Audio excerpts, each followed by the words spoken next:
मेरा नाम आकाश है। तो आज की डॉक्यूमेंट्री मराठा सरदारों पर आधारित है। मराठा सरदार पश्चिमी दक्कन पठार, वर्तमान महाराष्ट्र के बहादुर और वीर कुलीन लोग थे, जिन्होंने इस क्षेत्र के इतिहास में महत्वपूर्ण भूमिका निभाई। उन्होंने मुख्य रूप से बीजापुर के आदिल शाह और अहमदनगर के निजाम शाह जैसे दक्कन सल्तनतों की सेवा की।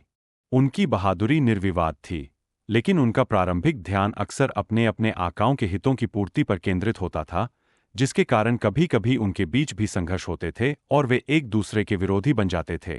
इन प्रारंभिक सरदार परिवारों में सिंध खेड़ के जाधव, फलटन के निम्बालकर, मुधोल के घोरपड़े, जावली के मोरे और वेरूल के भोंसाले प्रमुख थे, जिन्होंने वीरता और सैन्य कौशल की एक समृद्ध परंपरा स्थापित की। मराठा सरदारों के लिए निर्णायक मोड़ छत्रपति शिवाजी महाराज के उदय के साथ आया, जो भोंसले परिवार के एक दूरदर्शी नेता थे। शिवाजी महाराज ने विभिन्न मराठा गुटों के बीच एकता की आवश्यकता को पहचाना ताकि मूल भारतीय लोगों के लिए एक संप्रभु हिंदवी स्वराज्य या स्वशासन स्थापित किया जा सके। उन्होंने सफलतापूर्वक इन योद्धा समूहों को एकजुट किया और उन्हें शक्तिशाली मुगल साम्राज्य और आदिल शाही वंश के खिलाफ लड़ने के लिए प्रेरित किया। क्षेत्र के ऊबड़ खाबड़ भूभाग का लाभ उठाते हुए उन्होंने गुरिल्ला युद्ध की नवीन रणनीतियों का उपयोग किया, जिससे मराठा बड़ी सेनाओं को प्रभावी ढंग से चुनौती देने में सक्षम हुए किया और उनका कुशलतापूर्वक प्रबंधन करने के लिए कारकुन, गवर्नर नियुक्त किए।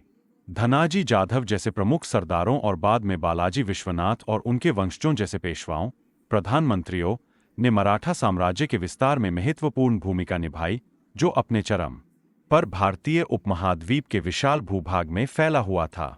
मराठा सरदारों की विरासत भारतीय इतिहास में गहराई से समाई हुई है, जो साहस, दृढ़ता और आत्मनिर्णय की भावना का प्रतीक है। उन्होंने यह प्रदर्शित किया कि कैसे अनुशासित संगठन और रणनीतिक योजना के बल पर विशाल, स्थापित साम्राज्यों को चुनौती दी जा सकती है। एंग्लो मराठा युद्धों के बाद साम्राज्य के पतन और ब्रिटिश प्रभुत्व में योगदान देने वाले आंतरिक मतभेदों के बावजूद प्रशासन, संस्कृति और क्षेत्रीय गौरव में सरदारों के योगदान को आज भी सराहा जाता है। उनकी कहानी इस बात का सशक्त उदाहरण है कि कैसे स्थानीय समर्थन और सशक्त नेतृत्व किसी राष्ट्र के राजनीतिक और सांस्कृतिक परिदृश्य को आकार दे सकते हैं। आज के लिए बस इतना ही।